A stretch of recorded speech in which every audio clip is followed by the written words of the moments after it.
The House is now resumed. Please be seated.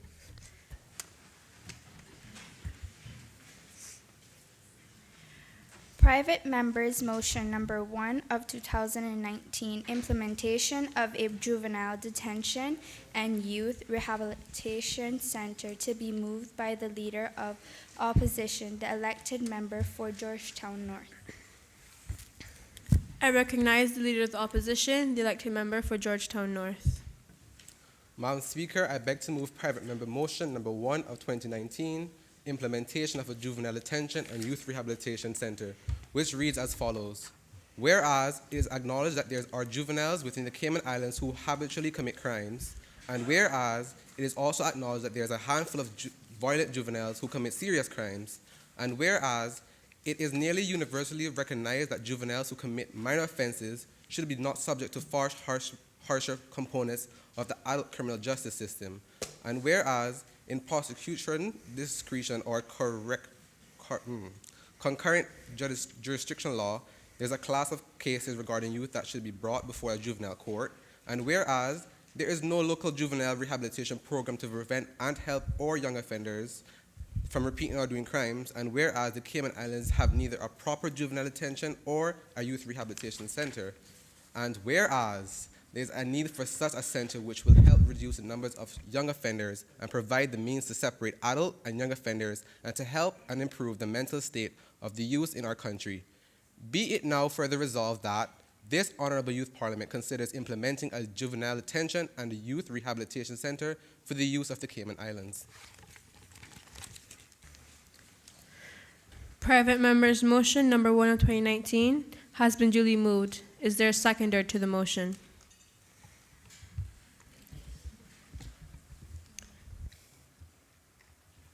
I recognize the elected member for Georgetown South. Madam Speaker, I beg to second Private Member's Motion Number 1 of 2019. The motion has been duly moved and seconded. Does the mover wish to speak to the bill? Yes, Madam Speaker.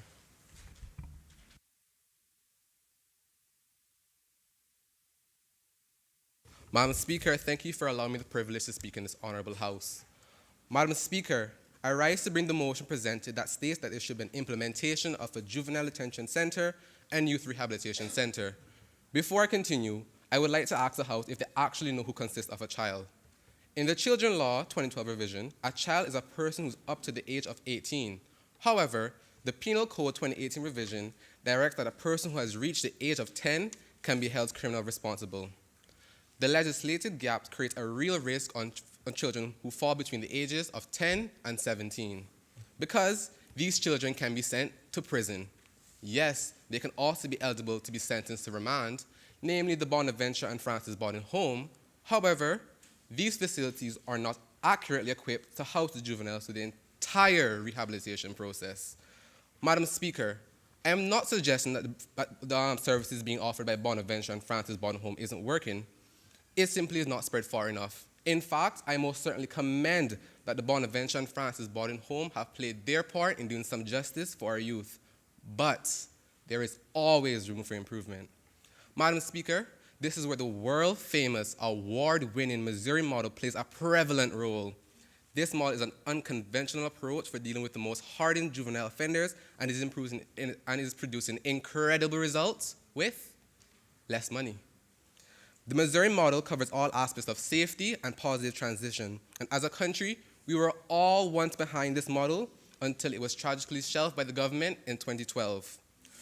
Madam Speaker, we broke ground.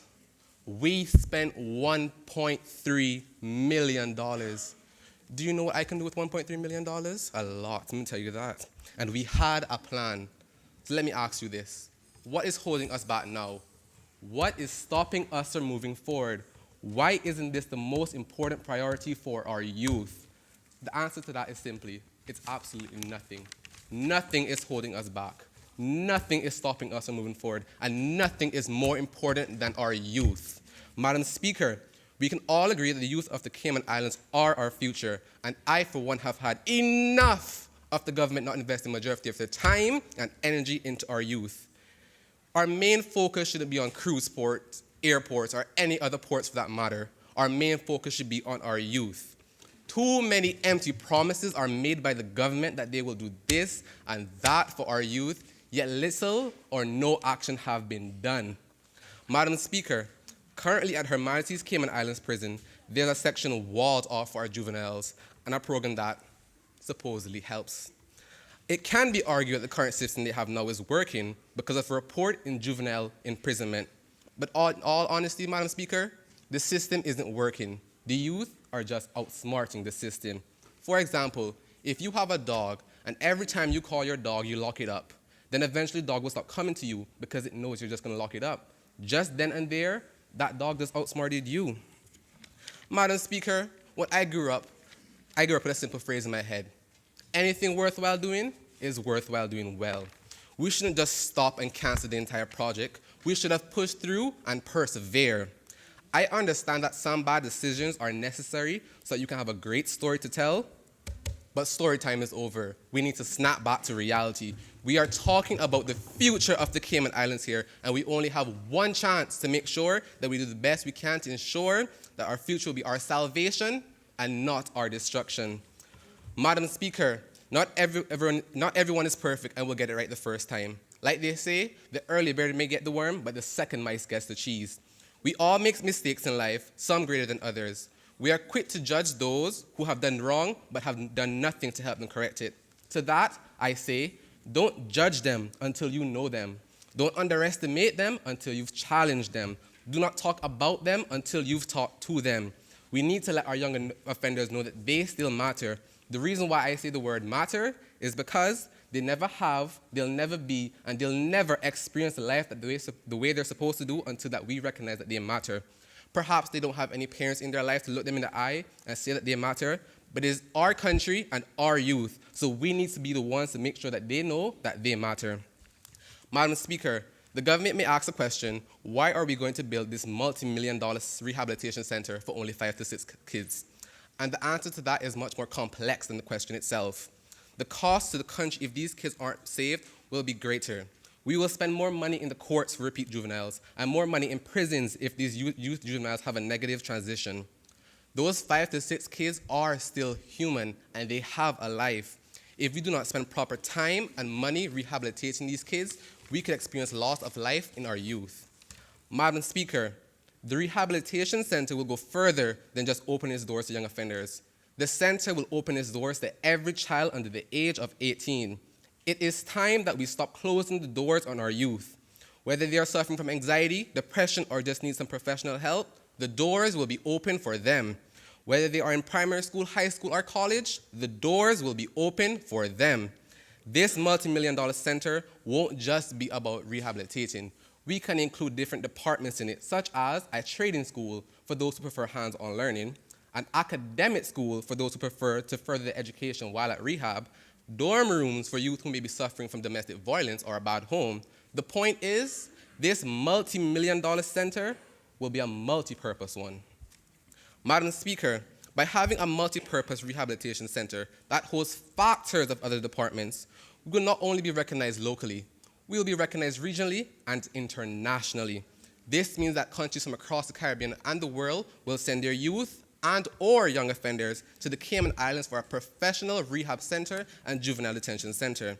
This means the Cayman Islands will make accurate income from both centers.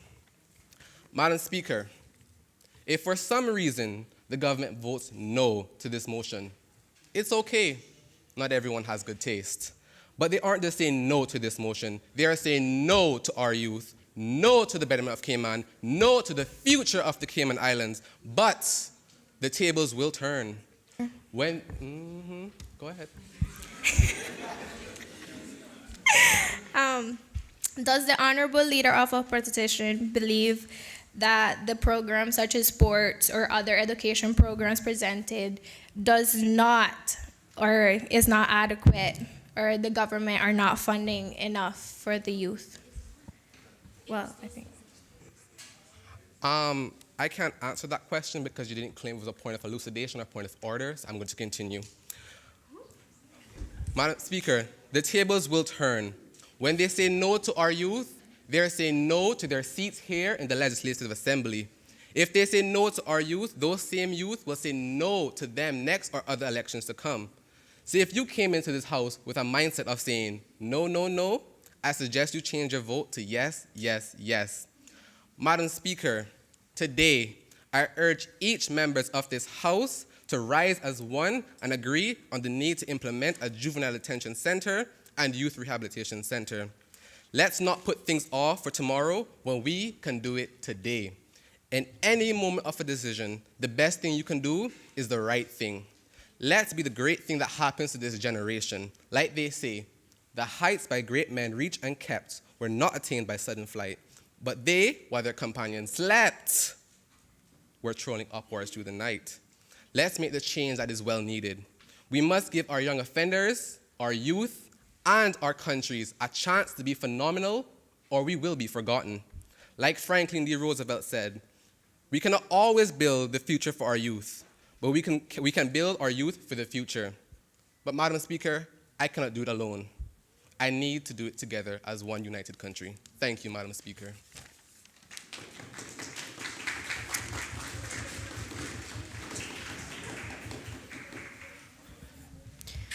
Does any other member wish to speak? I recognize the Honorable Minister of Financial Services and Home Affairs. Madam Speaker, thank you for allowing me to speak. In the Cayman Islands, we only currently have one juvenile in Eagle House, which is the area in which juveniles are presently kept. As of May 2019, this year, this particular juvenile will be 18 years of age, which by law he will become an adult. In this vein, I find it therefore necessary for me to stress that in the past, yes, there has been a need for a juvenile detention center, but as is presently, we have seen less juvenile behavioral problems within society. This is due to many programs that have been put in place to alleviate children becoming involved in unethical behavior. Madam Speaker, we already have institutions that cater to juveniles who do not commit very serious crimes such as robbery with a firearm in imitation or real, or something like an assault, etc. These institutions are Francis Bawden Home and Bonaventure Home. The Francis Bawden Home is for youth with behavioral issues that either need to escape a bad living environment, which is not safe for them due to various problems at home, or they simply cannot be controlled by their parents or guardians. Madam Speaker, when children commit a serious crime, they are not taken into the Bonaventure Home, but they are put into, as previously mentioned, Eagle House. Bonaventure serves as a behavioral modification center. It offers educational classes, vocational courses, CXC programs, and general education.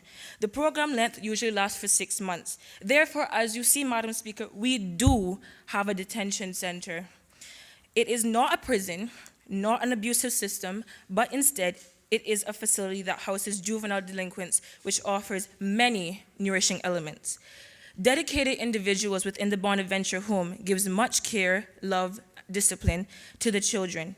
They're completely passionate about making sure that the lives of the children, before leaving, are 100% ready to make a positive impact on society, deeming it a proper juvenile detention center.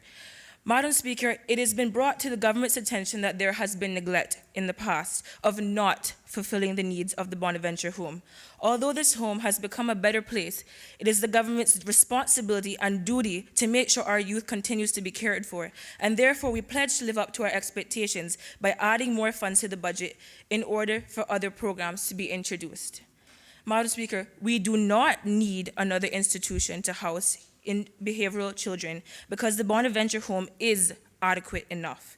It is not a matter of space because the children who need to come fluctuates between 5 and 8, and is not a matter of change because the change lies within the children. Madam Speaker, we, as the Caymanian community, need to remember that, as is stated by Mr. Alfred McLeod, correctional counselor at Her Majesty's Prison, a child criminal is a victim first. This means that they're most likely a child who commits a criminal offense, has or is being abused. There is no such thing as a bad child, just bad situations. And in these situations, there should be people in the community and in the schools that help these kids. We cannot expect them to be good citizens in our society if we neglect and cast them aside when they get too hard to handle and put them in a facility that serves as a place to contain them. We absolutely need programs that will nurture their skills and their strengths. And just as importantly, parenting programs is a must. We also need to focus our energy on creating a society that understands their struggles, find teachers who take initiative and recognize signs of a distrusted child or a distressed child, and more counselors in our schools.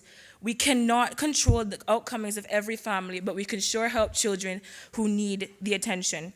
Lastly, Madam Speaker, while I personally agree with the fact that we do need a separate facility from the Northward Prison to house juveniles who commit serious offenses, and the fact that we do have a need for a rehabilitation center in general, this is just a band-aid on a bigger picture.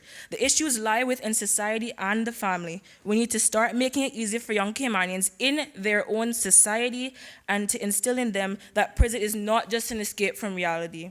The solution is as simple as nipping it in the bud before the problem becomes too hard to handle. All of what I've mentioned may not be foolproof or dependable, but they are practical, and they do not only affect one part of society, but all. Thank you.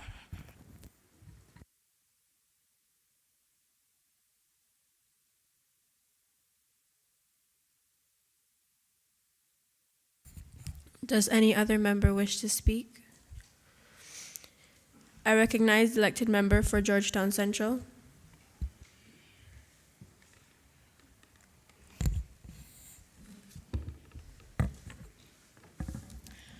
Thank you, Madam Speaker. I rise to speak about the provision of secure accommodation for young offenders under the age of 18 years. May I be permitted to express my sincere appreciation of the fact that we have this opportunity of discussing a subject which is of public interest. Madam Speaker, it is commonly known throughout that a child's welfare is paramount consideration of every country. Therefore, the inherent special needs and vulnerability of all children is to be taken into account in the implementation and development of laws, hereby promoting the primary goal of a juvenile justice system, to be focused on rehabilitation and reintegration into the juvenile. Yet, the government's National Action Plan for Rehabilitation does not provide a strategy for dealing with juvenile prisoners. Regrettably, they continue to shelve the Missouri Model Project, which was initiated in 2013, despite spending $1.3 million and pouring the foundation for the proposed Juvenile Justice Center, an initiative which defends every bone of our motion, reinventing the practices of rehabilitating young offenders. Madam Speaker, the government may try to make excuses that this country does not have funds available. However, this issue needs to be addressed and the youth needs to be given first priority. The issue cannot simply be swept under the rug and allow our children to fail. If we allow this to occur, it will create a more serious problem of society.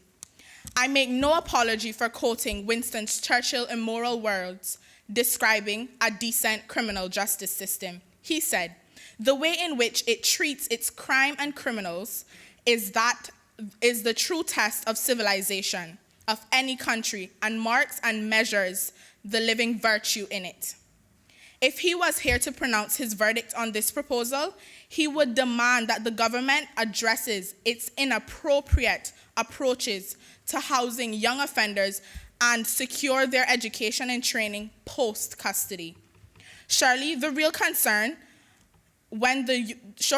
a real concern when the Youth Justice Law 2005 revision prevents our courts to acquire an order to place anyone who is 17 years in a secure accommodation, despite the fact that the Children Law 2012 revision defines them as being a child until they reach the age of 18 years. This legislative gap creates a real risk because the children are not eligible to be sent to Bonaventures or Francis Bawden home. Instead, they are treated as adults and remanded to Her Majesty's Prison. The underlying problem with this option is that Her Majesty's Prison does not include a wing for young offenders because it was built to house children. It currently houses Category A, B, and C prisoners. To put this into perspective, Category A prisoners are those whose convictions have the perception that if he was to escape, it would extremely be dangerous to the general public and also police and national security. Surely the government can see that shoving our offenders into a space like sardines with Category A prisoners does not qualify as a suitable housing or meets the children's individual needs. I will, however, caution the government that this type of housing contradicts Section 6.3 of the Cayman Islands Constitution Order 2009, which directs that juvenile prisoners are to be segregated from adult prisoners, and every juvenile prisoner shall be treated in a manner appropriate to his or her age. I would also like to take the opportunity to remind them that the Convention on the Rights of a Child, CRC, directs that the child aged 17 should not be treated as adults. Therefore, where the government has left any juvenile languishing within Her Majesty Prison for extended periods of time, it faces a real problem with the breaching of Article 37B of the CRC, because a juvenile detention is to be for the shortest appropriate time. Madam Speaker, the government may argue that this motion is not critical, as children represent less than 5% of the total population. Yet an organization whose first objective is to protect the public by holding adult prisoners securely cannot be expected to provide the level of care, supervision, and support required by challenging teenagers. I am obliged to remind the government that the purpose of a child going through the formal justice system is to reform the child and ensure his or her reintegration into society as responsible and productive citizens. Ensuring the reformation and reintegration of juveniles, however, requires necessary facilities and skill acquisition. This is what our motion is about. Let's not beat around the bush and state it clearly. Her Majesty's Prison is the wrong place to house an offender less than 18 years. Its rules and procedures are for adults who have not been amended to suit children. The real risk is that there are no restrictions on the use of force, and despite its unsuitability as a punishment, segregation can also be ordered. Inevitably, in such a situation, these children are at significant risk of not receiving fair treatment, which can lead to the deterioration of their health and well-being. We need to take a lot of care in how we deal with our youth offenders, for which segregation may not be an option. We need to be very careful in how we use segregated models with them. Therefore, I challenge this government to not just make a commitment to support the motion as was done in 2013, but actually follow through. You have 30 seconds left. Thank you, Madam Speaker. But to actually follow through by building walls on the foundation already standing. I am pleading with them to take the time out to understand the challenges of young offenders and support this motion. Thank you, Madam Speaker.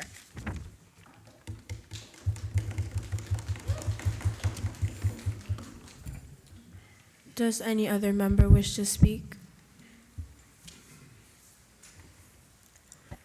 I recognize the elected member for Georgetown East. Thank you, Madam Speaker. I rise in support of private member's motion number 1 of 2019. It is no secret that youth crime in our beloved Isles is on the rise, with a grand total of 70 offenses committed by both males and females as young as age 14. More than half of those which were drug-related, a crime that can be punishable up to life in prison. Cayman has no youth rehabilitation or juvenile detention centers, so a lot of them end up serving their sentences, if caught, at Northwood or Fairbanks, mixed in with men and women significantly older than them.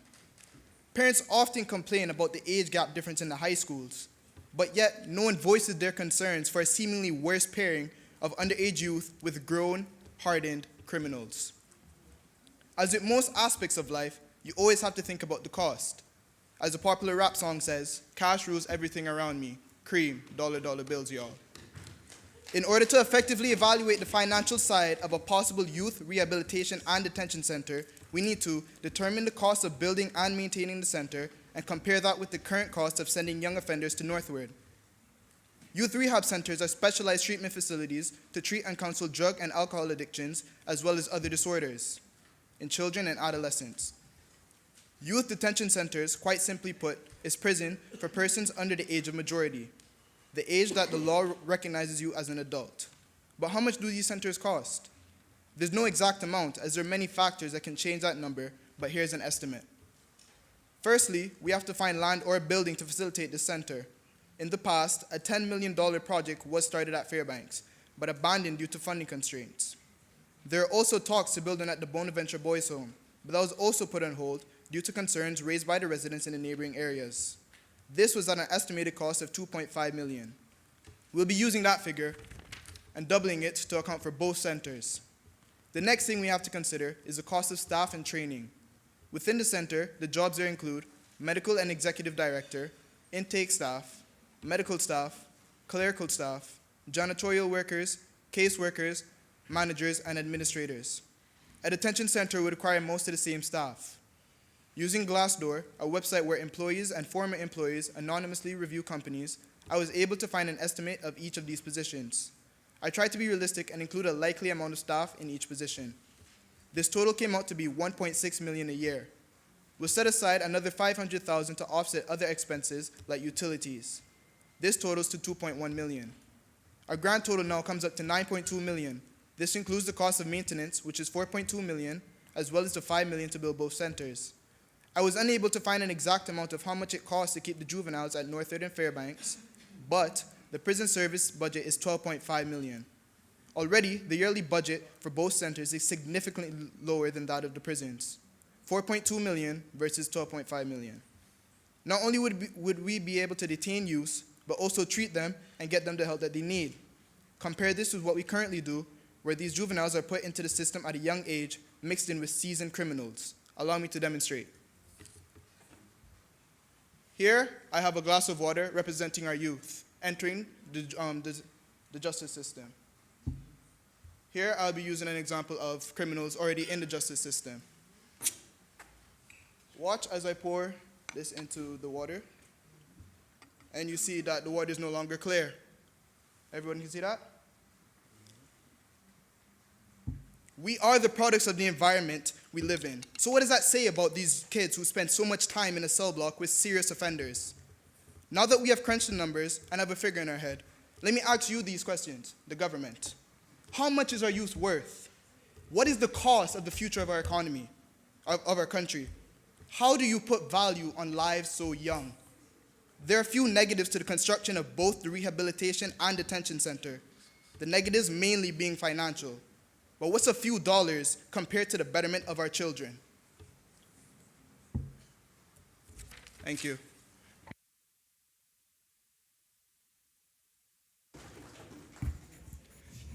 Does any other member wish to speak? I recognize Honorable Premier.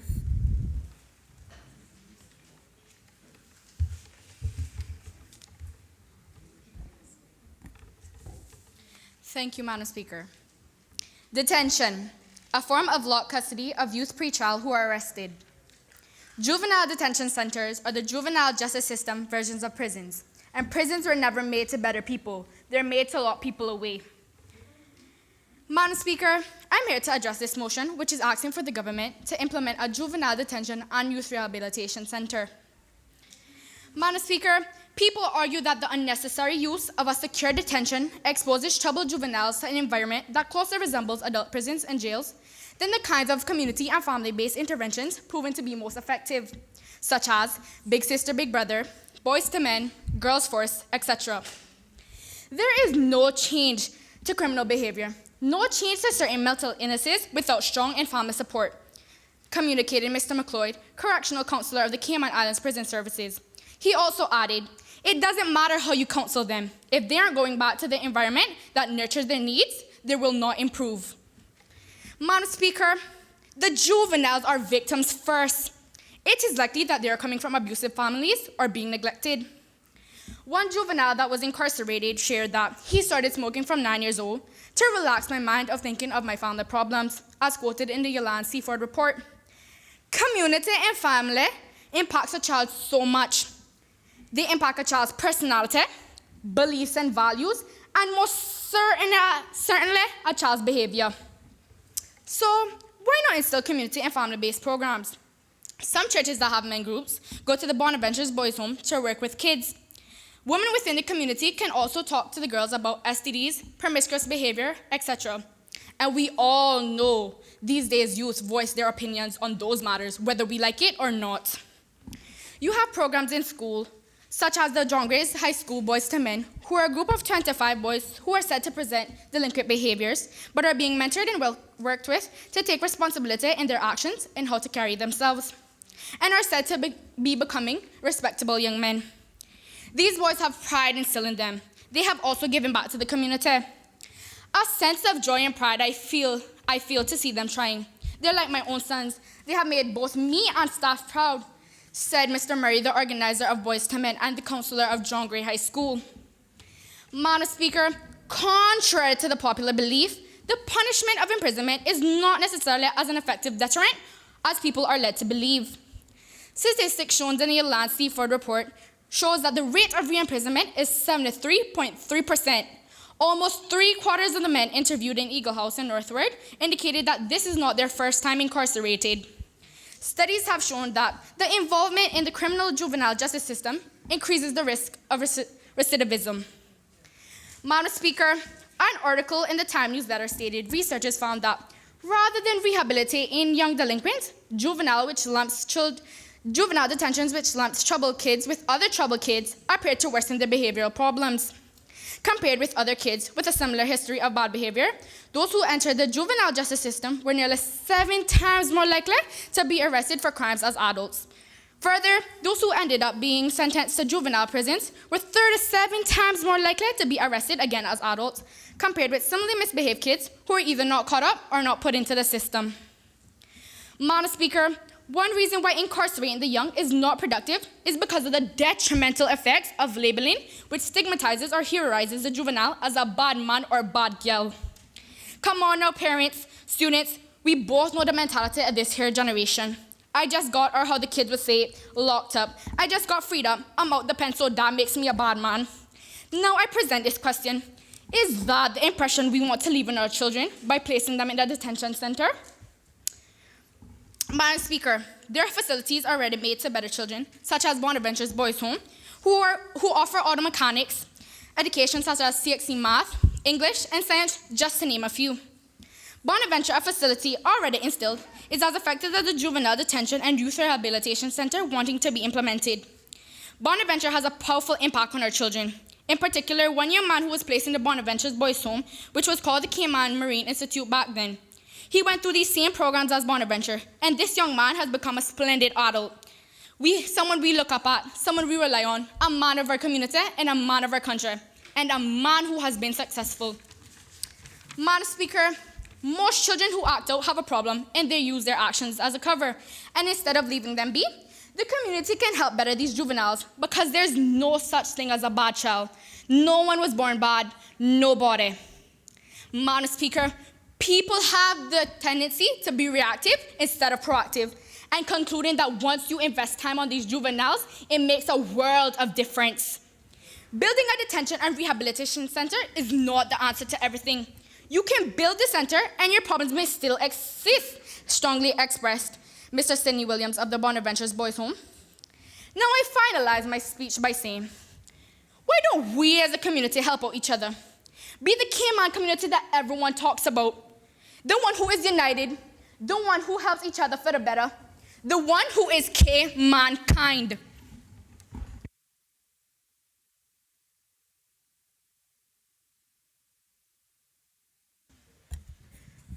Does any other member wish to speak? I recognize the Honorable Minister of Education, Youth, Sports, Agriculture, and Lands. Thank you, Madam Speaker. Good afternoon. To address the private member motion number 1 of 2019, brought forward by the opposition regarding the implementation of a juvenile detention center and rehabilitation center. I find it necessary to point out the positive as well as the negative impacts of the motion presented here today. Madam Speaker, the juvenile justice system is believed to handle and rehabilitate children who are falling through the cracks to then end up going through the criminal justice system. There are many advocates among persons like defense lawyers, child psychologists, and former juvenile offenders who believe that vulnerable adolescents are better safeguarded where they're not tried in the same manner as adults. However, let us not become complacent and forget the fact that there are numerous critics who regard such a system as flawed and aim it to see it reformed, while others believe that criminals should receive the same punishment regardless of their age. There are both negative and positive impacts, Madam Speaker, that fall under the umbrella of a juvenile rehabilitation/detention center, good and bad everywhere. Juvenile detention centers, like adult correctional facilities, vary in security levels and conditions. In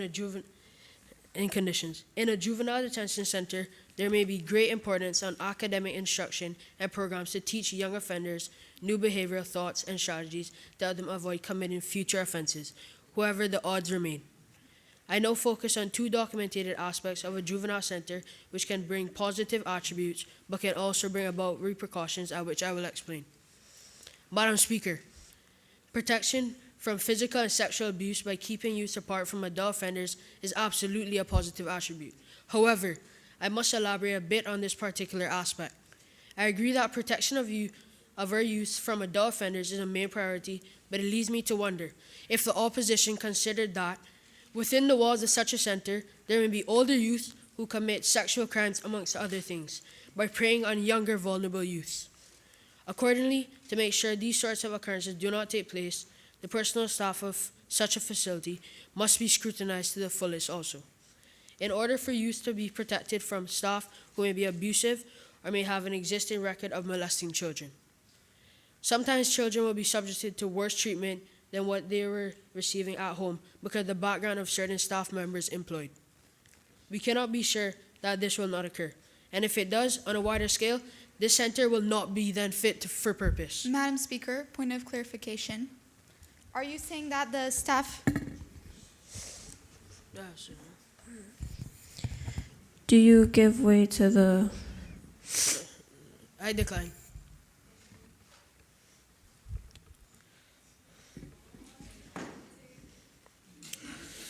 Please continue. Okay.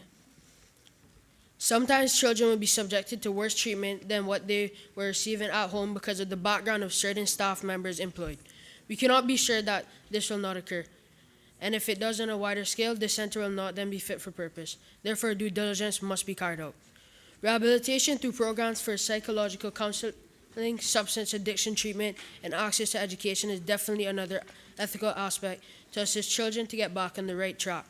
Madam Speaker, be that as it may, while I fully agree that related rehabilitation programs are on the plus side of helping youth back into society, I pose the question, is a detention/rehabilitation center the only location where such programs can be accessed? I think not. There are schools where youth can receive an education while at the same time be involved in various community youth programs to empower and prepare them for whatever challenges they come up against on a daily basis. Inclusive of church youth groups. It makes more sense to spend funds adding to or enhancing existing programs or even adding other feasible programs instead of building a new center to house youth to basically be involved with those very same Madam programs. Speaker, point of clarification, please. Do you give way to the Honorable Deputy Leader of Opposition? Madam Speaker, let me pick up a little behavior that I have seen in this house. He does not give way. Thank you. That being said, we must never forget that programs are supposed to be tailored around each individual child and their development pace, rather than focusing on the offenses which occurs on a daily basis. Madam Speaker, point of order, please. What is your point of order? You said that church groups can deal with these at-risk juveniles. However, is that really reliable? And if church groups could deal with the juveniles, don't you think there'd be no at-risk kids left? Also, you said that the staff members will start molesting children at Her Majesty's prison. Are you saying that our staff members are criminals? I did not say that they will molest children. I said it could happen. So, I don't know. I do that. So you have, okay, whatever.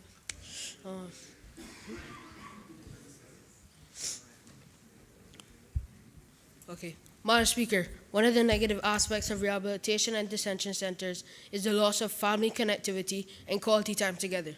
The victim, as well as the caring family members, feel the pain. Is this really justice for the victim? And not to forget, there's that revolving door which enables a lifestyle that leads to adult convictions. This can all stem from the fact that being locked away from society for most of one's life is what is best known, and therefore, this environment becomes their comfort zone.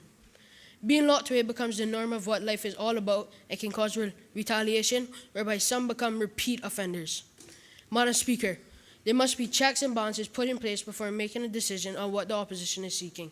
We, the government, feel that what is being asked needs much consideration and thought before we can commit I ourselves to agreeing. recognize the elected member for Georgetown Central. Thank you, Madam Speaker. Point of order. At this present moment, we are sending our juveniles away for detention purposes when we cannot facilitate them here. So are you saying that having one on island doesn't put them closer to their families? Madam Speaker, may I answer, please? As stated by Ms. Paulinda Mendoza-Williams of the Department of Children and Family Services, she said that we stopped sending children away in 2007 for detentional purposes. Thank you. Please continue. We must weigh the pros and the cons of putting into place such an institution. With those thoughts in mind, Madam Speaker, I say to the opposition, the government needs to invest in the youth through other fruitful means, not lock them up. Thank you, Madam Speaker.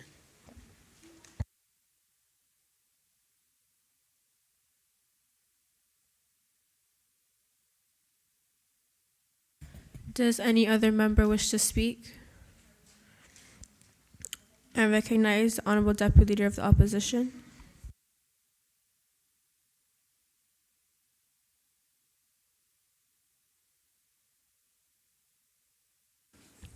Thank you, Madam Speaker. Madam Speaker, I'd like to begin by addressing a few points from the government. The government said that there's a chance that employees could molest juveniles at Her Majesty's prison. Does that not enforce why we should have a rehabilitation center with qualified professionals to deal with these youth? As opposition, we firmly believe that there's not a current working program which properly addresses and deals with this issue that some youth are facing, and we suggest an implementation of the motion put before you today. The following points will address why those under 18 are not fully responsible and provide reasons why adolescents are compelled to commit offenses and they are not in part responsible for their actions. Madam Speaker, the law recognizes that an adult is someone who is 18 or older, which means that they can do things like vote, serve on a jury, smoke, and consume alcohol. This evidence shows that persons under the age of 18 are not fully responsible for their actions, nor should they be subject to the same punishment as adult offenders. This leads me to conclude that adolescent offenders need the proper rehabilitation and correction from their irresponsible behavior to become fully functioning members of society, rather than the same punishment received by adult offenders. This also leads me to say that as opposition, we do not believe that the Cayman Islands has an adequate program to ensure that offenders are able to leave a negative home environment.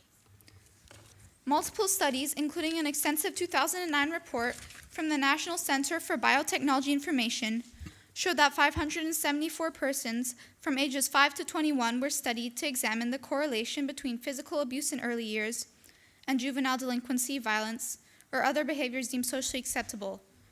The study found persons who were abused during the first 5 years of life were more likely to be arrested as adolescents. This shows that parental neglect and abuse can contribute towards irresponsible behavior.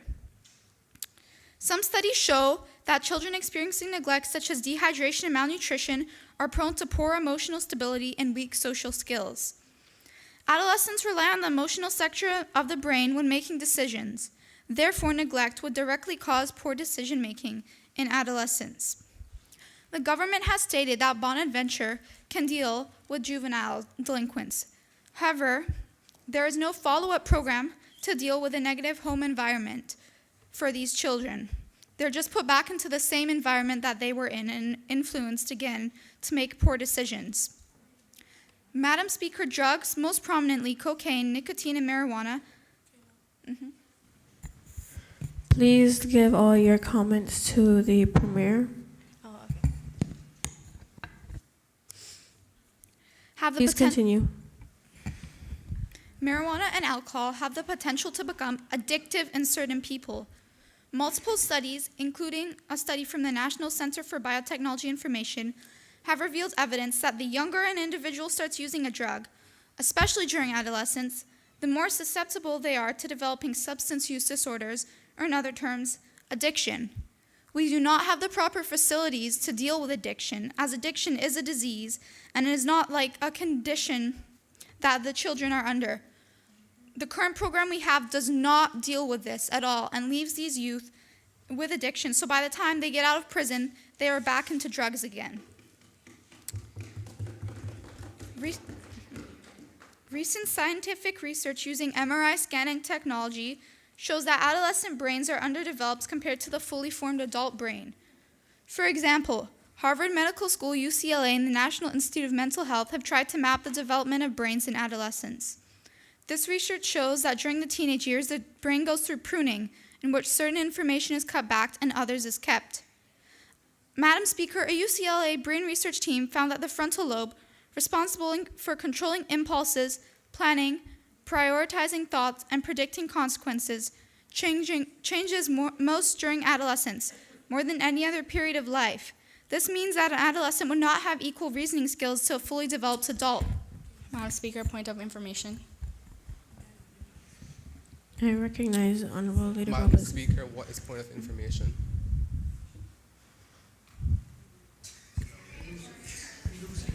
Elucidation, okay. Do you give way? We decline.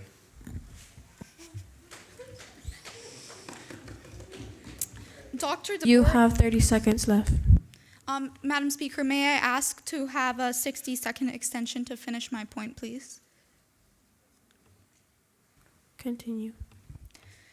They may not appreciate the consequences or weigh information the same way adults do, said Dr. Deborah Yearling Todd. This means that we need proper professional counselors to help these children deal with the change they are experiencing and to weigh consequences properly and learn how to deal with information responsibly, to develop a proper moral compass and be properly rehabilitated.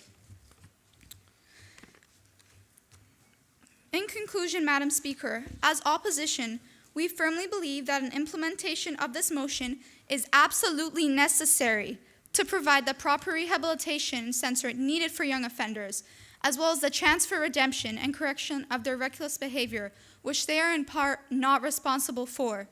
Thank you, Madam Speaker.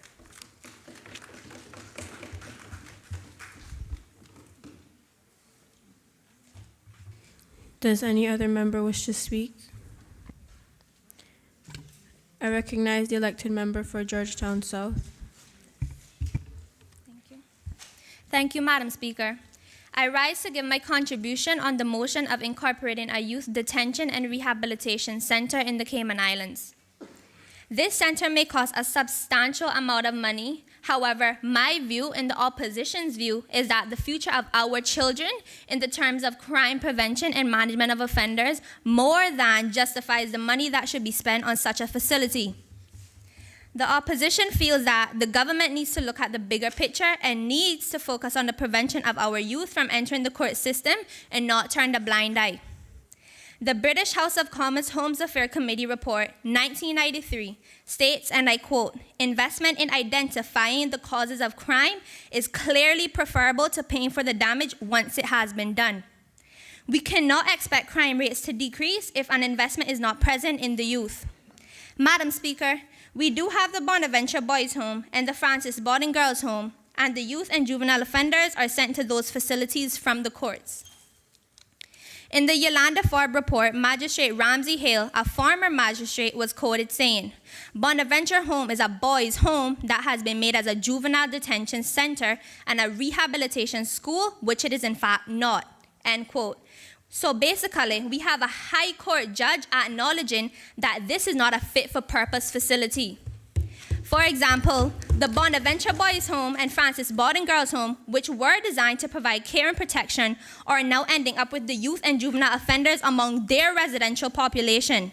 Under these circumstances, the detention of juvenile offenders at the Bonaventure Boys Home is an unfortunate practice, and it is a retrograde step in the youth corrections in the Cayman Islands.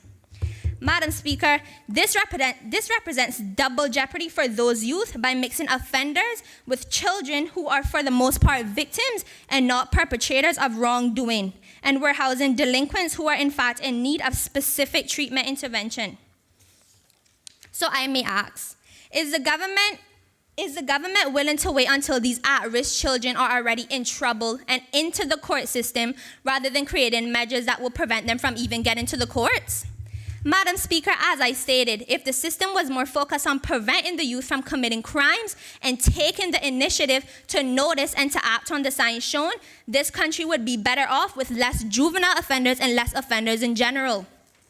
When offenders are sent to Bonaventure, Francis Borden, or in some cases northward, they're taken away from their families, and as a result, the families are not involved with the rehabilitation of their child, the little rehabilitation that may be done.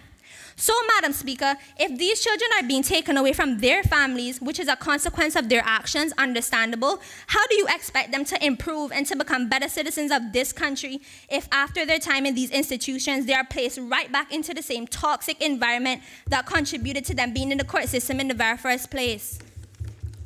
Madam Speaker, the government may want to reduce or to even eliminate the cost of this facility by getting the community involved in the rehabilitation of the youth, but in my view, and in the opposition view, that would not be a good idea and it will not be effective.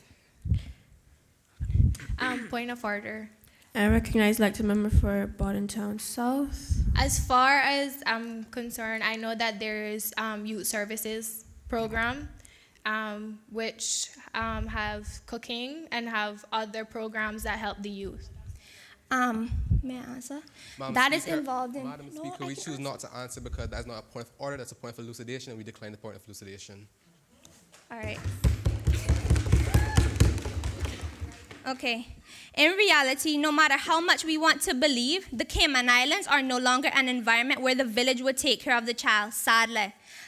Times have changed, society has changed, and in essence, the Cayman Islands has changed. Hence, with these islands being a melting pot of over approximately 130 nationalities, sadly, the days when everybody looked out for each other no longer exist. Our community is not as close as we once were, so this may not be effective.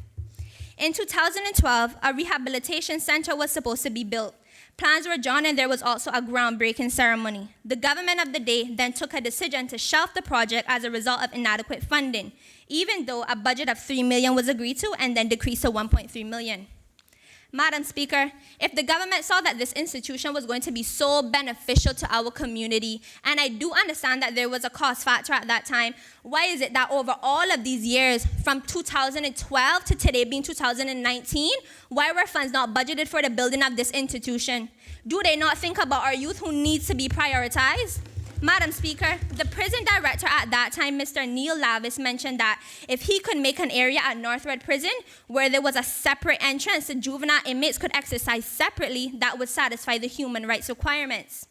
It is to my understanding that this was the backup plan after not having sufficient funds for the Youth Rehabilitation Center. Madam Speaker, it has now been 7 years since Mr. Lavis made this proposal, and from what I can understand was a temporary solution as a result of meeting these human rights issues, my question is, why are we going from a full rehabilitation facility that included all the intervention programs to a separate area at Northwood Prison that does not offer these programs? Extracted from the Yolanda Farb report, the deputy principal of John Gray High School said that there is an approach to behavioral issues in the school and misconduct by students, and this is often by detention, suspension, and exclusions.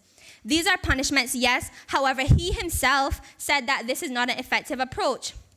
So, if the deputy principal of our own high school, our local high school, is saying this, and the statistics say exactly the same thing, why is it that this is not enough to show the government that a different approach needs to be taken, finally, that will positively impact the youth of these islands we call home? Therefore, Madam Speaker, I am appealing to the government to not focus on the cost of this facility, but to focus on the troubled youth of this country and provide them with a facility that will offer programs that will benefit them and provide them with a higher. I recognize the Honorable Premier. Do you give way to the Honorable Sorry, Premier? I decline. I need to finish. I'm almost finished. The youth are the future of this country, and we, the opposition, firmly believe that they need to be more prioritized and not placed on the back burner for later. Thank you, Madam Speaker.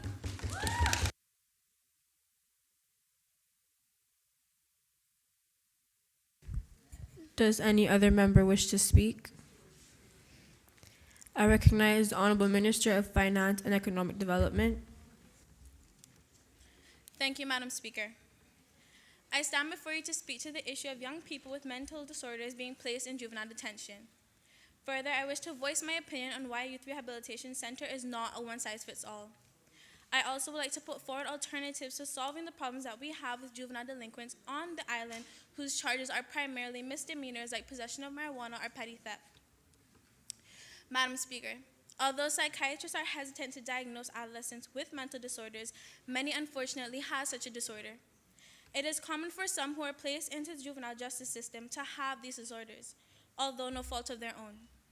Actually, the report in 2014 entitled Who Aims Report on Mental Health System in the Cayman Islands, which was done by the Ministry of Health, Youth, Sports, and Culture, states that 9% of children or adolescents have mental illness, 9%.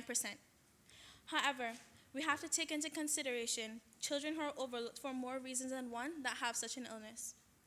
We all are aware, Madam Speaker, that mental illness is a disease in which recent times there has been an increased mortality of this illness. Mostly it is a hereditary issue and can include bipolar disorder, major depression, and schizophrenia. Children can develop a mental illness from traumatic events experienced at home, like witnessing abuse or they themselves being abused. People diagnosed with these disorders act out irrationally and have little to no control over their thoughts and actions. Rather than placing them in juvenile detention, where their condition will become worse, we need to focus on finding these children proper mental health care. Further, Madam Speaker, the route to finding these children proper mental health care is not through a rehabilitation center. The adolescent will most likely go to the rehabilitation center to receive therapy while they're at juvenile detention. The last thing that adolescents will want to do is share their feelings and thoughts with someone unknown to them while they're incarcerated.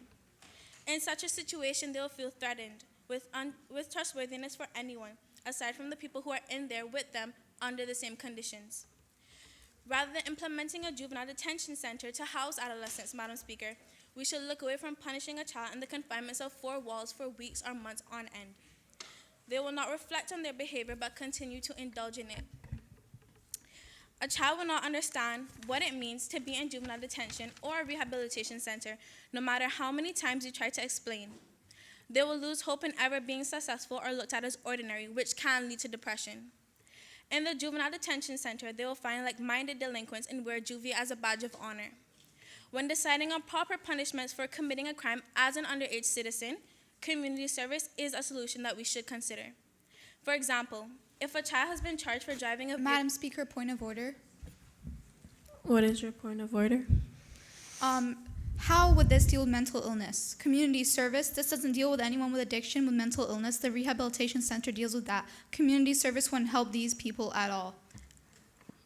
I'm not referencing to those who have a mental illness in this paragraph right here. I'm talking to charges that are misdemeanors, like petty theft or possession of marijuana. Can I continue? Please continue. For example, if a child that has been charged for driving a vehicle without a license, they can be ordered to volunteer in an emergency room where they will understand the consequences of not following the rules, which could end up in a brutal car accident. It is a higher chance that a child will understand the consequences of their actions if they are given community tasks to fulfill, while at the same time receiving counseling for their unethical behavior. Madam Speaker, the government, in my opinion, is doing a fantastic job of ensuring that a child is being raised in a healthy environment through many ways, including in funding and implementing school programs and other social programs. It is up to the parents to do their part by making sure their children are involved in such programs.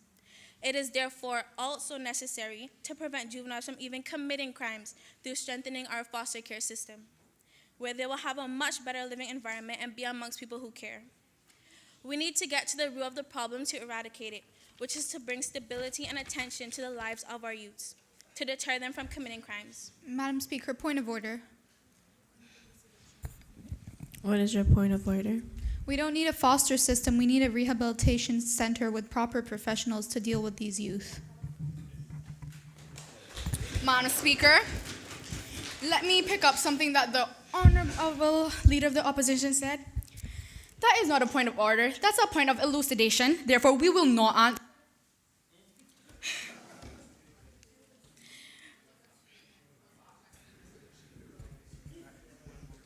Please continue. Attention to the lives of our youth to deter them from even committing crimes. We need effective parenting to instill the morals and values that will assist them in becoming an upstanding citizen. Madam Speaker, I am with hope that what I have stated has not fallen on deaf ears of the opposition, and that we can all work together to make sure the Cayman Islands youth for tomorrow will be given the attention they deserve to bring prosperity to their future and future generations. Thank you, Madam Speaker. Does any other member wish to speak? I recognize the elected member for Cayman Brac East.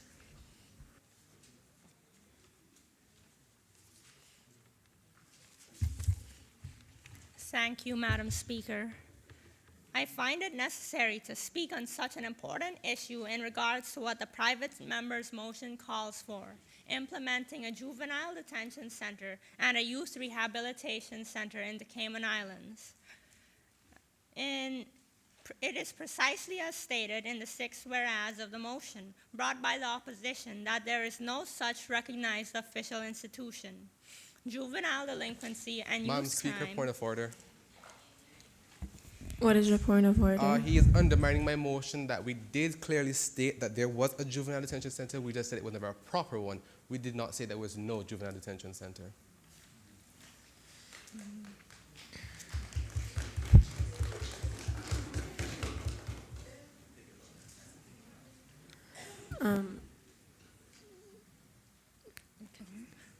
Please continue. Juvenile delinquency and youth crime, Madam Speaker, have been the topic of many studies, and their debilitating effect is clear, especially for those already in detention centers. According to the National Youth Policy of 2011 for children, there are significant milestones in the transition from childhood to adulthood. The process starts at 10, the legal age of responsibility, intensifies at 13, and again at 18, the age of maturity, and begins to phase out at 25.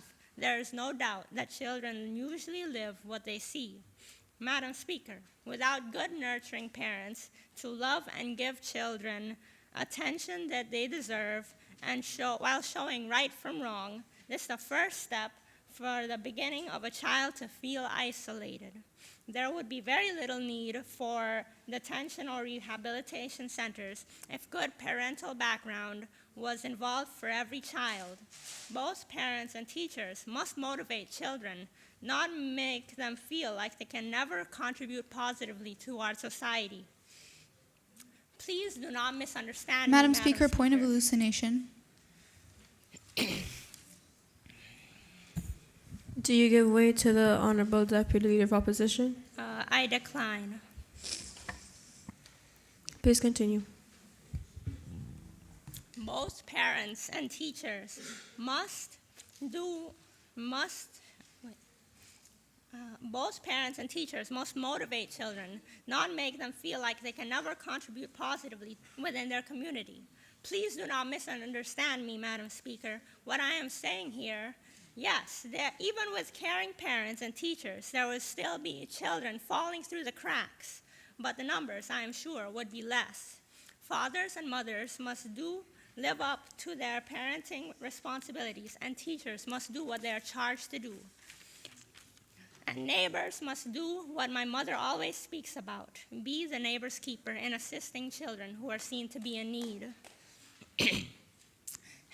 Having said that, Madam Speaker, another important issue to be addressed is that of juveniles who commit minor offenses being subjected to far harsher consequences of the adult judicial system.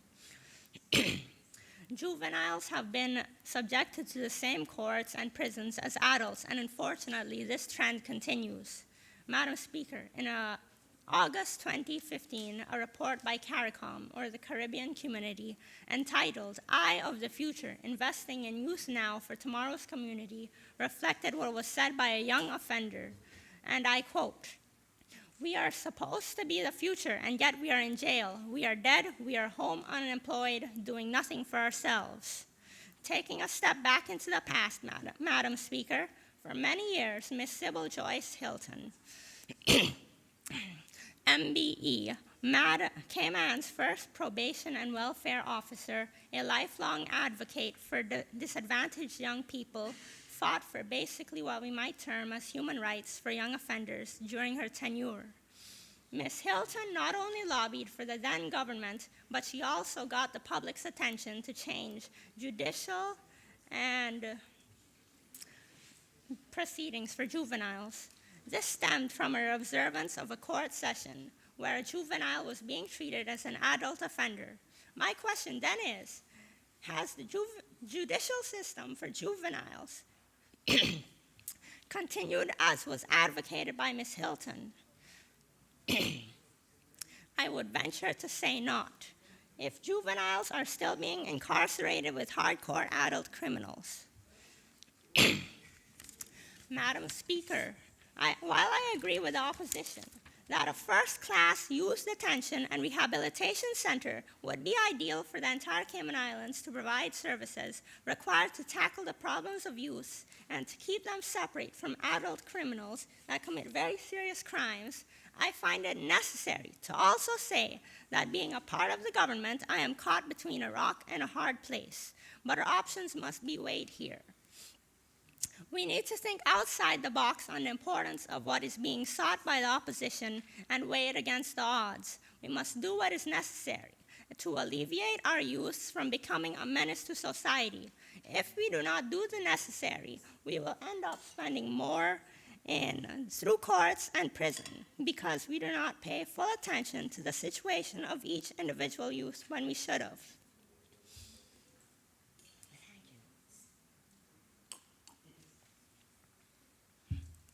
Madam Speaker, it is incumbent on the government to take a realistic approach to the motion in question. While I too feel the motion is good and timely, at this point in time, we must also look at the many surrounding factors. While a proper budget is in place for infrastructure as well as programs to facilitate such an institution and the cost of running it on a daily basis, it would be all for nothing not to have a proper assessment in place, and it would not be right for us to sit here idly and say aye when we mean no.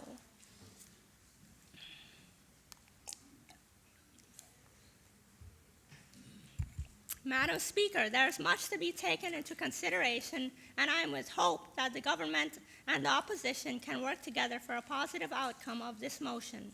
If not today, sometime in the near future. After all, our children are the future of tomorrow and must have help from all directions to allow them to reach the stars. I thank you, Madam Speaker.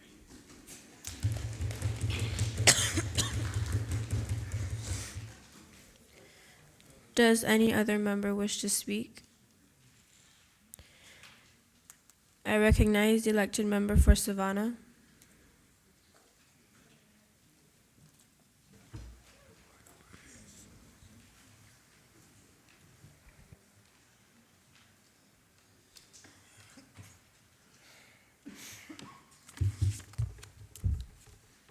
Thank you, Madam Speaker.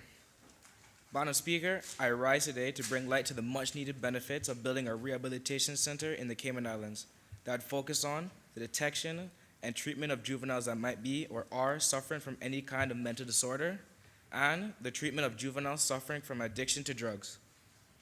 Madam Speaker, the rehabilitation of Cayman's delinquent youth is a serious problem in these islands. As the 2018 National Drug Council annual survey reported, Cayman's youth are exposed to higher rates of drug usage within the homes and community, and that where children are raised in families where there is a history of addiction to alcohol and drugs, the risk of delinquency increases. Once such criminal behaviors takes hold, the government has a responsibility to find the appropriate facilities for such youth to obtain rehabilitation before it's too late. Having the proper staff and facilities to treat, evaluate, and diagnose juveniles at an early age before they become adults would benefit the juveniles because through evaluation, they'd be able to tell the treatment is necessary or not. Early treatment would address problems like frequent tantrums, often talking about fears and worries, constant motion, academic struggles or declining grades, and a lack of sleep or too much sleep. This may also prevent more serious and complicated problems from developing as a child enters his or her teenage years that would carry on into adulthood. Madam Speaker, the Journal of Pediatrics did a report on the prevalence and treatment on depression, anxiety, and the conduct problems in U.S. children. This report estimated among children aged 3 to 17 years old, 7.1 had current anxiety problems, 7.4 had current behavioral and conduct problems, 3.2% had current depression. Of these children dealing with depression, 80% received treatment in the previous year, compared to the 59.3% of those anxiety and 53.5% of those with behavioral and conduct problems. Model-adjusted effects indicated condition severity and presence of a comorbid mental disorder were associated with treatment recipient. This shows us that mental health issues are prevalent and there is a demand for treatment of juveniles outside of Cayman. Madam Speaker, an assessment of the Cayman Islands situation was done by consultant criminologist Yolanda Ford in a 2006 report to the Cayman Islands government on predisposing factors to criminality in Cayman Islands. Page 117 of the report addresses the issue of youth training and rehabilitation center. Her report points to key stakeholders in the juvenile correction system, laminating the absence of appropriate remand and rehabilitation for offenders. There was a general conclusion by technocrats that such services were being reduced in the midst of deteriorating juvenile criminality problem. The report also highlighted relevant comments made by the magistrate Margaret Ramsey Hale, who noted the following: the Bonaventure Boys Home and Francis Borden Girls Home, which were designed to provide care and protection, are now ended up with incorrigible youth and juvenile offenders among the residential population. In conclusion, the report recommended that the residential training, youth training, and rehabilitation be estimated in the Cayman Islands. Madam Speaker, the key benefit of a rehabilitation center in Cayman Islands is that the upgraded facilities and increased staff would allow for government to treat and manage juvenile addicts rather than to send them away. By sending the juveniles overseas, there is no guaranteed way of guaranteeing that child's safety in that facility. Nor are there any frequent in-person checkups from the government or from the family to personally assess that child at / juvenile. Having the child's parents or family visit them is important because this shows the addicted juvenile that the family is committed to helping them get clean and stay clean. Sending the juvenile off island to a foreign center would be a big shock to them, as they are surrounded by people who don't speak like them, don't look like them, nor share the same culture or custom as them. This juvenile may find it challenging to adjust to the methods of treatment if they don't feel like they're comfortable or accustomed with their surroundings.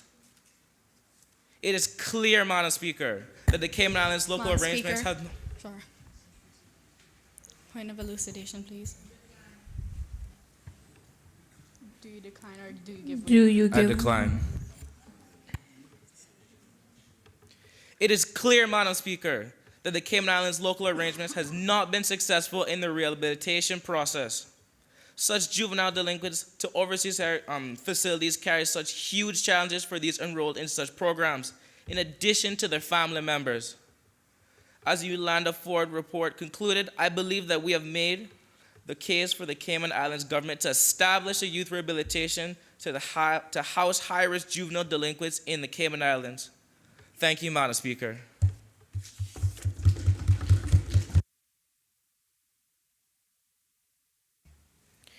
Does any other member wish to speak?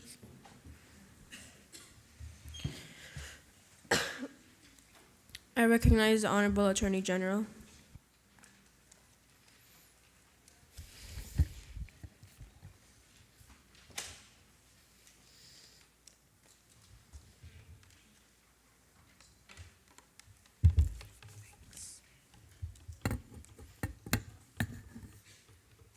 Thank you, Madam Speaker. As the Attorney General of this 12th Youth Parliament, there are a few points being put forward by the opposition in regards to the private member's motion brought that I wish to address. Madam Speaker, I would like to elaborate a bit to define a few terms for all to understand what the motion is specifically speaking to. The term rehabilitation is the action of restoring someone to health or normal life through training and therapy after imprisonment, addiction, or illness. The definition of the term juvenile detention is a prison for people under the age of majority, often termed as delinquents, to which they have been sentenced and committed for a period due to committing some sort of crime against society. In the passage of this motion, it would allow the youths under the age of 18 to be facilitated in such a detention and rehabilitation center while retrieving treatment of counseling and other feasible programs in order to assist in their return to society with the hope of becoming a good, law-abiding citizen. It would in turn also alleviate those very same youths from being among adults who committed serious crimes. And the issue of separating youths from adults is a very important aspect when our children are to be institutionalized amongst them. This is shown in Section 11, subsection 1 of the Youth Justice Law 2005 revision, which specifically speaks the separation of young persons from adult persons in police stations. Of course, that section specifically speaks to police stations. Therefore, on the other hand, some may then ask, what about the youths being incarcerated with adult prisoners in the prisons, and rightly so. Madam Speaker, as of right now, there are 2 prisons in Grand Cayman which cater to male and female adults. One of the prisons, as you know, is Her Majesty Prison in Northwood, and the other is Fairbanks Prison. Normally, Fairbanks Prison for women ranges on an average of 14 persons at any one time. Currently, there are 16 females at Fairbanks Prison.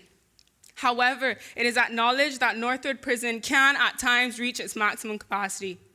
In this regard, statistics reveal that maximum capacity of Northwood is 213 persons. However, as of August 2018, there are 227 prisoners in this same prison, which definitely cause an overcrowding issue. This in itself, Madam Speaker, presents a serious problem. Therefore, in that interim, I ask the question, does anyone seriously think that children committing crimes who are vulnerable, who live in a terrible living environment, usually most times because of dysfunctional parents, should be locked away in Northwood Prison? I will answer that question myself to say that this should not, under any circumstances, happen.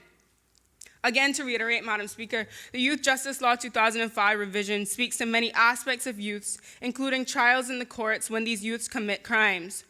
In this regard, we see that Section 7.1 specifically talks about a young person and a person who attained the age of 17 being jointly charged with any criminal offense. And in subsection 2, this speaks to the fact of the power to order joint trial of young person with an adult. In layman terms, this is basically saying that a judge of the Grand Court may order a joint trial on such terms and conditions as he may decide to impose, having regard both to the welfare of the young person and the necessity of doing justice in the case. We therefore see that judges do take into consideration the welfare of the youth involved with the older person in committing a crime. This is done through scrutinizing the facts surrounding why such a crime was committed, who played what part, and to then try to mitigate in order to maybe not pose a harsh sentence for both persons involved, especially the younger person. Having said that, I must emphasize, Madam Speaker, that no member of this government or the judiciary wants to have to incarcerate young persons into adult prisons. However, we have to take into consideration the severity of the crime committed. And yes, although juveniles are sometimes incarcerated with adult prisoners, there are still programs and counseling in place for them, albeit it may not be the same sort of institution which is being proposed by the opposition. On that note, Madam Speaker, we have to think outside the box because many crimes committed by young persons may be seen in the eyes of an adult as adult crime, i.e. murder. It can be argued that if a youth was to commit murder, this youth should not just be given a slap on the wrist and sent to a juvenile detention center, that he or she should receive a much harsher sentence and go to prison because he or she took the life of another human. Some may also argue that the child should be able to go to the juvenile center and once they have reached the age of 18, be transferred to an adult prison. Of course, both arguments would depend on the reason as to why the youth committed such serious crime. It could have been because of self-defense. Many may say that mixing the youth with adults may be beneficial to them because they might see it as a wake-up call to get their lives together. They will get a chance to see the men and women who threw their lives away just for crimes they know they should not have committed. Be that as it may, Madam Speaker, we must understand that each individual youth who commits serious crimes and ends up in a prison are looked at on a one-to-one basis. The crime committed is taken into consideration and therefore they are given the proper therapy based on the status of the crime. In conclusion, Madam Speaker, on the motion presented by the opposition, now that I have voiced many concerns of crimes committed by the youths, I totally understand what the motion calls for and must say that it means well and is definitely feasible for the youth of the Cayman Islands. And like I said, the youth are vulnerable and they are sometimes coerced by adults to commit the crimes they do. In fairness to them, yes, such an institution is necessary, but at this precise time, it presents much thought and collaboration on the government's part to take into consideration the pros and cons of putting such a facility into motion in order to meet the opposition halfway. I thank you, Madam Speaker.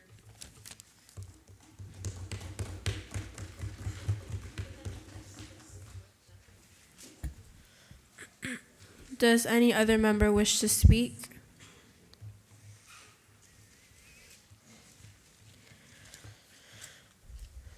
If no other member wishes to speak, I'll ask the Honorable Leader of the Opposition, the elected member for Georgetown North, to exercise his right of reply.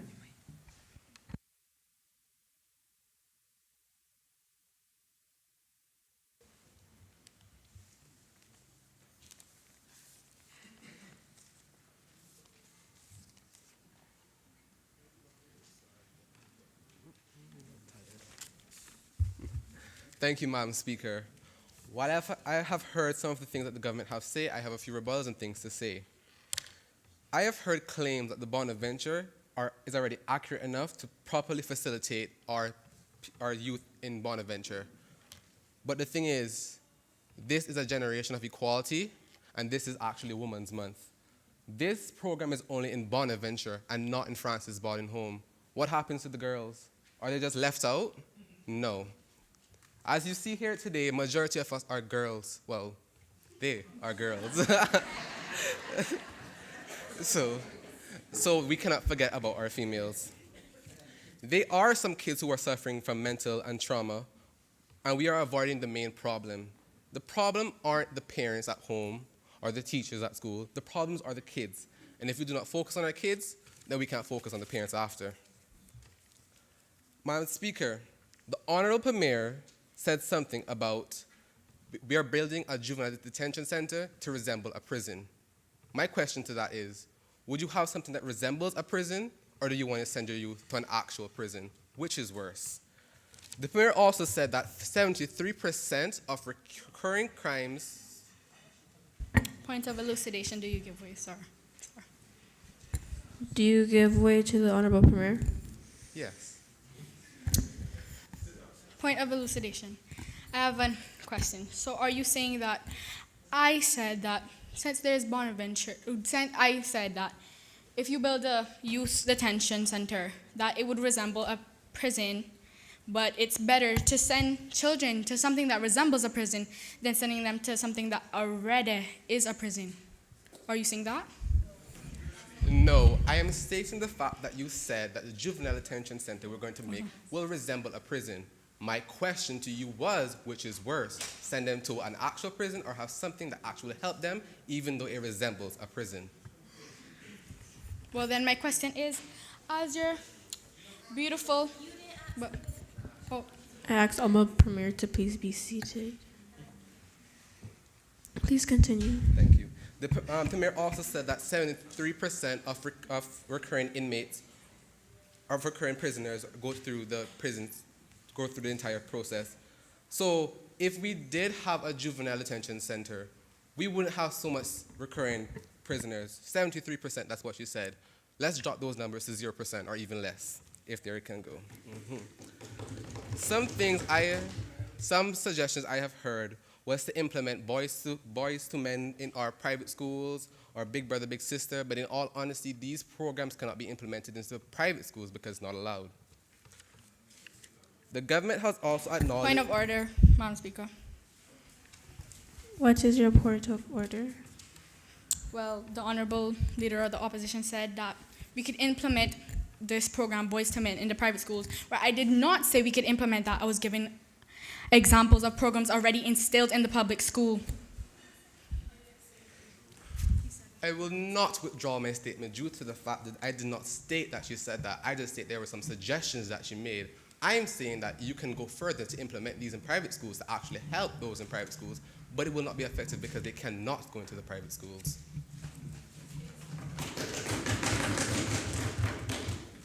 And further response to that, the current programs they have now, such as Boys to Men and Big Brother, Big Sister, does not deal with mental disorders or deal with drug addiction, so it will not be necessary to have those in the first place.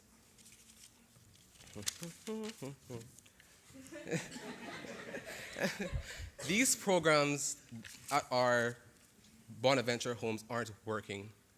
If they were working, we would not be in this house today discussing the issue. You distracted me now. Okay. There was a comment made by one of the government members, and they said something about we're going to place mental abuse persons in juvenile detention centers. From my understanding and from what the opposition said, that didn't come from our mouths. So the words that they should be put in our mouths are yes to this motion and not that we say we're going to put mental abuse people in juvenile detention centers. A government member also states that we are putting back our juveniles in the juvenile detention center and that they're going to just indulge back in those crimes. Well, the answer to that is clear. If we had a proper juvenile detention center, we would have change. We wouldn't have recurring or people indulging back in the same crimes. We would have change. So the answer is simple. We need change, and this motion implements a change, and a proper change too. And we did not just say that it will be open for juveniles. We said it will be open for all youths, not just detentional juvenile offenders. What's her position again? Okay. The Honorable Minister of Finance and Economic, Ms. Daniel Garcia, stated that we need to have a foster home to deal with these mental issues. A foster home in Cayman, there's already a foster home in Cayman, and foster homes for our children without parents are not adequate to help these juveniles through the entire program. I'm not reading that. Madam Speaker, I close on this. At the end of my speech, we will go to a vote, and I will be calling a division. And the reason why I will be calling a division... sorry, Dad. I'd like to call a point of order. What is your point of order? He said that. I did not state that. I did not state what you said that I stated about the foster home, about mentally abused people going in a foster home, or whatever it was that you said. I did not say that. Okay. I can't repeat it word for word. Can you repeat yourself, please? I will withdraw my statement. Thank you. Back to what I was saying. At the end of this, I will call for division when it comes on to the vote. And the reason why I'm going to call a division is because I want the people of the Cayman Islands to know every member's vote. I want them to hear you say no to their youth. I want them to hear that. Are you going to say no to our youth? Are you going to look them in the eye after and say no? Or are you going to go back to your represented districts and say no to them? They will hear you. Madam Speaker. Point of elucidation, please. Do you I give way? decline. So with the ending of that, Madam Speaker, I want the government to look past politics and go to your personal views. It is your youth and your country. What are you going to say to them? Thank you, Madam Speaker.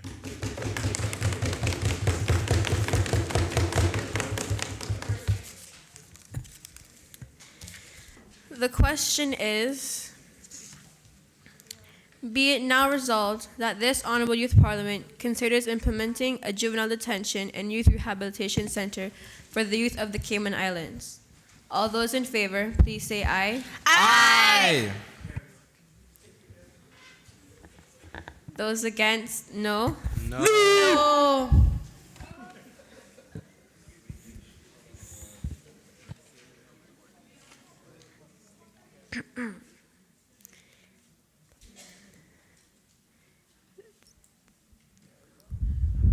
The ayes have it. Madam Speaker, can I have a division, please? Madam Clerk, please take the division. Honorable Carolyn Reyes. No. Honorable LeBron McLean. No.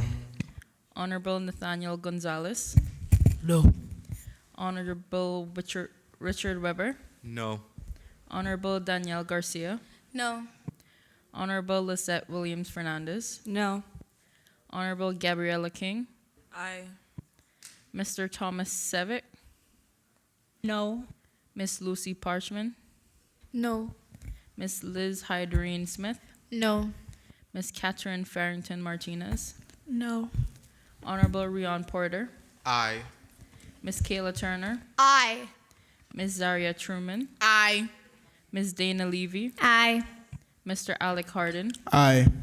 Miss Leah Robinson. Aye. Miss Alexandra Rodriguez. Aye. Mr. Liam Henry. Aye. Mr. Alexander Johnson. Aye. Mr. Eric Bernard. Aye.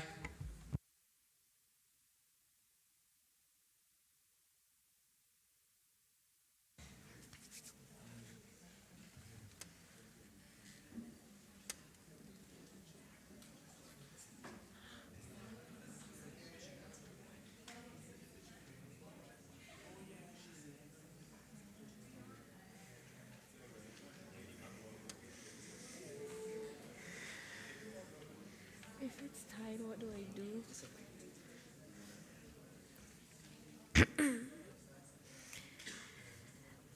The results of the division is 11 ayes and 10 noes.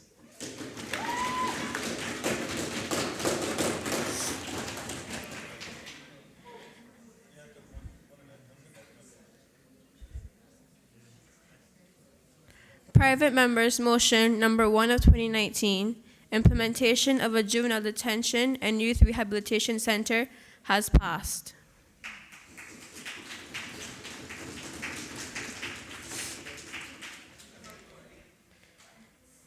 That concludes the proceedings for this Honorable 12th Youth Parliament. I will now call on the Honorable Premier to move a motion for the adjournment.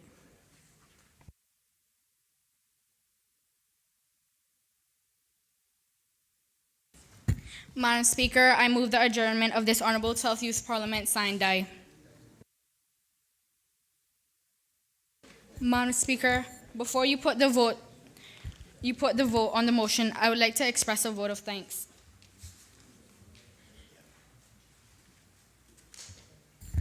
Madam Speaker, I would like to give thanks to Almighty God for enabling us to perform the responsible duties of our high office.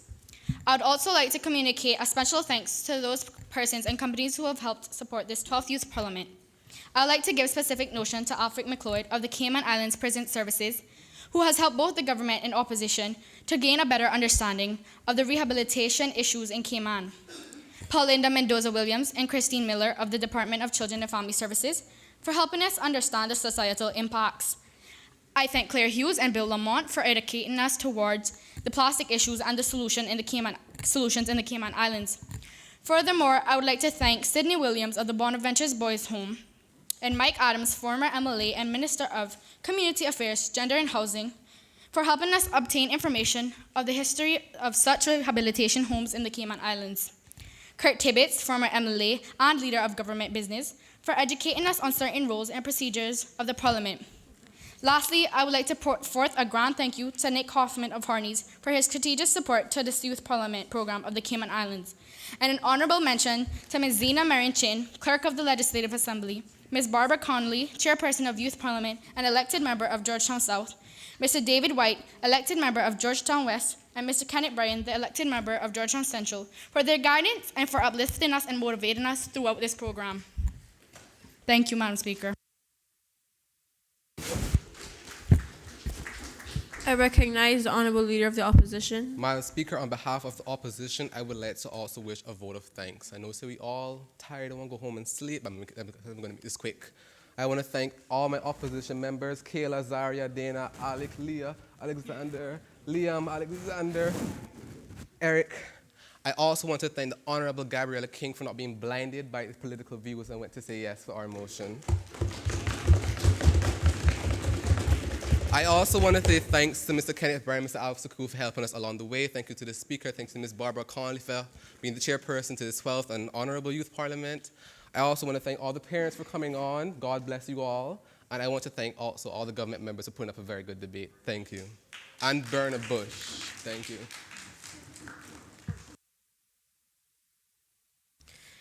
The motion is that this Honorable 12th Youth Parliament does stand adjourned, signed, die. Those in favor, please say aye. Aye. Those against, no. The ayes have it. This Honorable 12th Youth Parliament has now stands adjourned, signed, die.